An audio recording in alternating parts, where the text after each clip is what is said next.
As compare to UK.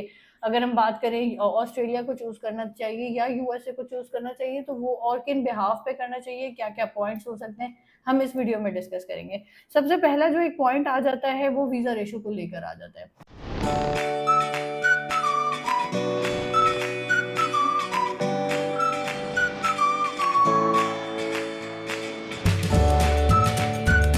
Students, my name is Atika Gill and I am the CEO of ages consultant. आज की video में हम बात करेंगे यूएसए और ऑस्ट्रेलिया के बारे में। दोनों ऐसी कंट्रीज हैं जो कि बहुत ज़्यादा डिमांडेड है, लेकिन क्या है कि ज़्यादा इस पे फोकस नहीं होता, या स्टूडेंट जाना चाहते हैं तो मल्टीपल रीजंस की वजह से वो जो है इस चीज़ को प्रोसेस नहीं करते। ऑब्वियसली ऑस्ट्रेलिया का जो पास्ट रिकॉर्ड रहा है, जिसमें वीज़ा रिफ्यूजल बहुत ज़्यादा थे, और अब आहिस्ता आहिस्ता उनकी चेंजिंग जो है वो इस तरीके से हो गई है कि वो स्टूडेंट के लिए समझनी थोड़ी सी मुश्किल हो जाती है। और अगर हम ऑस्ट्रेलिया की बात कर यूएस की बात करते हैं, तो यूएस में वो वीज़ा रेशो ही कभी भी सर्टेन नहीं रही, तो स्टूडेंट्स हमेशा डरता है रिफ्यूजल से, जिसकी वजह से वो अप्लाई ही नहीं करवाता। लेकिन अगर हम बात करें कि इन दोनों कंट्रीज में से अगर मतलब आगे हम यूके देख रहे हैं, यूके की क्या कंडीशंस चल रही हैं, माइट बी पॉसिबल आगे यूके उस तरीके से, जो कि 100% लग रहा है कि ऐसा ही होगा, उस तरीके से स्टूडेंट फ्रेंडली नहीं रहेगा, तो हमें जाहिर सी बात है और ऑप्शंस जो हैं वो देखने पड़ेंगे कि जहां पर हम अप्लाई कर सकते हैं और वीज़ा विन भी कर सकते हैं। और अगर हम बाकी कंट्रीज देखें तो उनमें एज कम्पेयर टू यूके, अगर हम बात करें ऑस्ट्रेलिया को चूज करना चाहिए या यूएसए को चूज करना चाहिए, तो वो और किन बिहाफ पे करना चाहिए, क्या क्या पॉइंट्स हो सकते हैं, हम इस वीडियो में डिस्कस करेंगे। सबसे पहला जो एक पॉइंट आ जाता है वो वीजा रेशो को लेकर आ जाता है। अब जब हम वीजा रेशो की बात करते हैं, तो यूएसए और ऑस्ट्रेलिया की वीजा रेशो अगर हम देखें तो तकरीबन तकरीबन सिमिलर ही चल रही हैं, जहां पर ऑस्ट्रेलिया की वीजा रेशो थोड़ी सी बेहतर हुई है, यूएसए की भी बेहतर हुई है, चीजें चेंज हो रही हैं। लेकिन अगर हम बात करते हैं मतलब कि अगर यूके की बात करते हैं, तो वहाँ पर 90-95% है फॉर एग्जांपल। तो फिर अगर हम बात करते हैं यूएसए की और ऑस्ट्रेलिया की, तो आप 50-50 की रेशो दोनों एंड पे रख सकते हो। तो अगर हम वीजा रेशो के अकॉर्डिंगली बात करें कि कौन सी कंट्री सिलेक्ट करनी चाहिए, तो दोनों में कोई ऐसा डिफरेंस नहीं है, सिमिलर सिचुएशन है दोनों एंड पे। अब उसके बाद बात करते हैं एक्सपोजर की। देखिए, एक्सपोजर मैं हमेशा कहती हूँ कि जो यूएस का स्टूडेंट निकल कर आता है ना, वो मैंने आज तक कोई और कंट्री का नहीं देखा सैडली। यूके से स्टूडेंट वापस आते हैं डिग्री करके, या ऑस्ट्रेलिया से वापस आते हैं, तो हाँ, ये होता है कि उनके जो अपेयरेंस है वो डिफरेंस हो जाती है, डिफरेंट हो जाती है। आईफोन्स आ जाते हैं लेटेस्ट, एप्पल वॉच उन्होंने ली होगी, ब्रांड्स पहने भी होंगे, दैट्स इट। मतलब ऐसे अगर मैं ऑनेस्टली ऑनेस्टली अगर बात करूँ, तो जो हम यूएसए के स्टूडेंट की टोटल बॉडी लैंग्वेज, जो उनका एक्सपोजर होता है, उनका थिंकिंग का क्राइटेरिया होता है, उनका बात करने का तरीका होता है, वो टोटली डिफरेंट हो जाता है। तो मैं हमेशा ये कहती हूँ कि और जो यूएस से जाने वाला स्टूडेंट है, उसका यहाँ से भी एक टोटल जो है वो सिस्टम थोड़ा सा डिफरेंट होता है as compare to other students. उसको चीज़ें ज़्यादा आइडिया होती है और वो वाला सारा सिनेरियो होता है।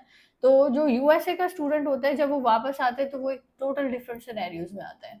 अब उसमें कुछ बहुत सारी रीजनिंग है, लेकिन अगर हम बात करते हैं ऑस्ट्रेलिया और यूएस की, तो ऑस्ट्रेलिया में एक तो ऑब्वियसली लोकेशन वाइज अगर हम देखें, तो ऑस्ट्रेलिया इतना बड़ा नहीं है।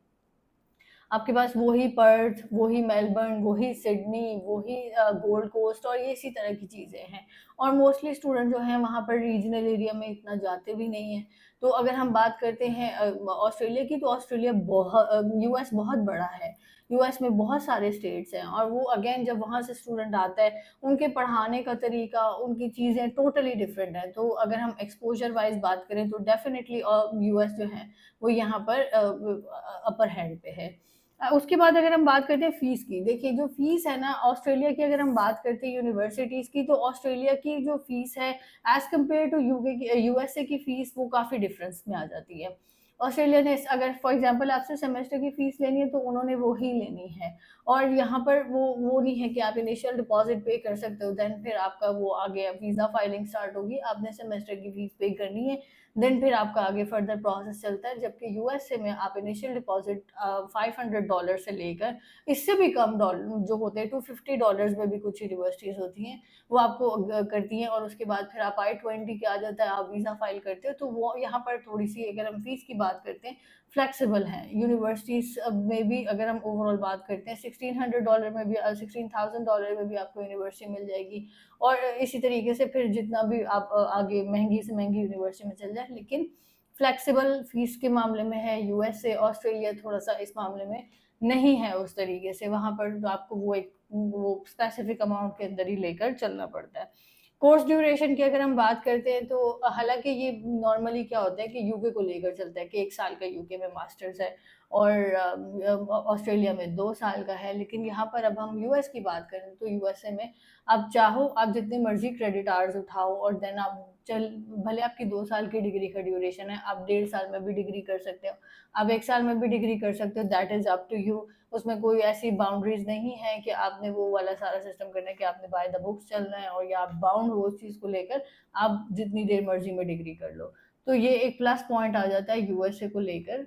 वो और बाकी ये कि स्टूडेंट के ऊपर वेरी करता है कि वो इस चीज़ को किस तरह से देखते हैं। फिर उसके बाद अगर हम बैंक स्टेटमेंट की बात करते हैं, ये एक बड़ा क्रूशियल और बड़ा एक वो इम्पॉर्टेंट पॉइंट होता है।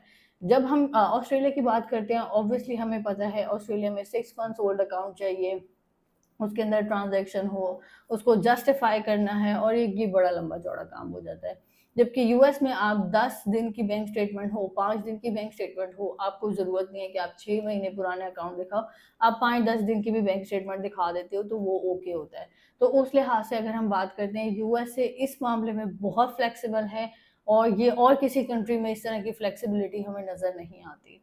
अगर हम जीएसटी व्हाट्सोएवर इसको कहते हैं, हम ऑस्ट्रेलिया की बात करें, इसमें फाइनेंशियल डॉक्यूमेंट्स बहुत ज़्यादा हैं, आपको ये क्लियर कराने पड़ते हैं यूनिवर्सिटी से, फिर आपको इसका इंटरव्यू देना पड़ता है और वो सारा एक क्राइटेरिया होता है, तो वो एक मुश्किल पार्ट आ जाता है। जबकि हम यूएस में बात करें तो आपका एक ही डॉक्यूमेंट रिक्वायर्ड है, आपने बैंक स्टेटमेंट है, इसके अलावा ऐसे कोई आपने चीज़ें ना बतानी है ना दिखानी है। तो उस मामले में अगर हम बात करते हैं तो यूएसए एज कम्पेयर टू वो वाला सीन जो है अच्छा है ऑस्ट्रेलिया। उसके बाद अब आखिरी चीज़ आ जाती है एडमिशन प्रोसेस। देखिए अभी जो ऑस्ट्रेलिया की एक सिचुएशन है, ऑल दो यूनिवर्सिटीज़ ने एडमिशन्स ले रही हैं, स्टूडेंट्स अप्लाई कर रहे हैं, लेकिन फिर भी यूनिवर्सिटीज़ जो हैं उनकी स्क्रूटनी टाइट है। वो आपको इनिशियल लेवल पर बहुत ज़्यादा खपा रही हैं, वो बहुत ज़्यादा चीज़ें देख रही हैं और ये सारे मामलात हैं। जबकि हम यूएस की बात करते हैं तो यूएस से पूरा खुला हुआ है। उन्होंने सिर्फ ये देखना है आपने एडमिशन रिक्वायरमेंट मीट की है, अगर आपने एडमिशन रिक्वायरमेंट मीट की है वो आपको ऑफर लेटर दे देते हैं।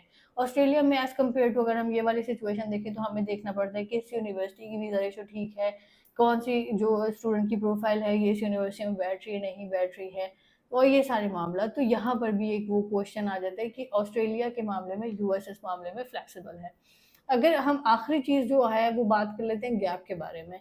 ऑस्ट्रेलिया जो है वो बड़ा पर्टिकुलर है गैप को लेकर के, इंटरमीडिएट के बाद इतना गैप नहीं होना चाहिए, इतना गैप होना चाहिए, या मास्टर्स के बाद आप इतने साल का गैप होगा तो आप इस कोर्स में अप्लाई कर सकते हो। वट मोस्टली इंटरमीडिएट को लेकर ज़्यादा वो लोग होते हैं कि आपने जो बैचलर्स के लिए जाना है आपका ज़्यादा गैप नहीं होना चाहिए। बहुत सारी ऐसी यूनिवर्सिटीज़ हैं जो साल से ज़्यादा का गैप भी नहीं लेती। जबकि यूएसए में आपका 5 साल का भी अंडरग्रेड इंटरमीडिएट के बाद गैप है तो वो उसको कोई ऐसा इशू नहीं जानते। This is what I called exposure wise. अगर मतलब वो बाउंड नहीं है, वो आपको उन्होंने बाउंड नहीं किया हुआ, वो बड़ा एक फ्री स्टाइल में पढ़ाते हैं और बड़ा वो वाला उनका वो वाला सीन है। तो आपका अगर गैप है तो आपको उसमें कोई परेशानी वाली बात नहीं है। आप एक सिंपल नॉर्मली क्या होता है कि हम एक बेसिक सी जस्टिफिकेशन देते हैं और then we are good to go. उस मामले में यूएस जो है वो अच्छा रह जाता है।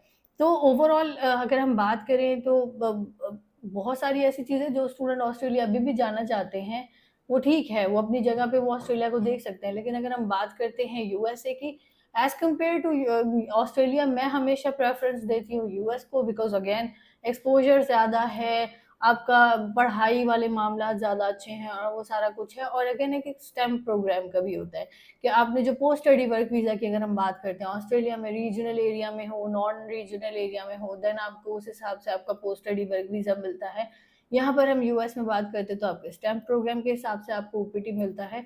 तो ये थोड़ी-सी चीज़ें होती हैं जिसमें आपने डिसाइड करना होता है। अगर मुझसे कोई मेरी पर्सनल प्रेफ़रेंसेस पूछे तो मैं ये कहूँगी कि अगर आप ऑस्ट्रेलिया और यूएस के मामले में कन्फ्यूज़ हो देन आप यूएसए को चूज़ कर लो। ऑस्ट्रेलिया से फार मोर बेटर है। तो this is all for now. अगर आपको इससे रेलेवेंट कोई भी क्वेश्चन हो, कोई भी क्वेरी हो, आप मुझसे मेरी टीम से कॉन्टैक्ट कर सकते हैं। Thank you so much.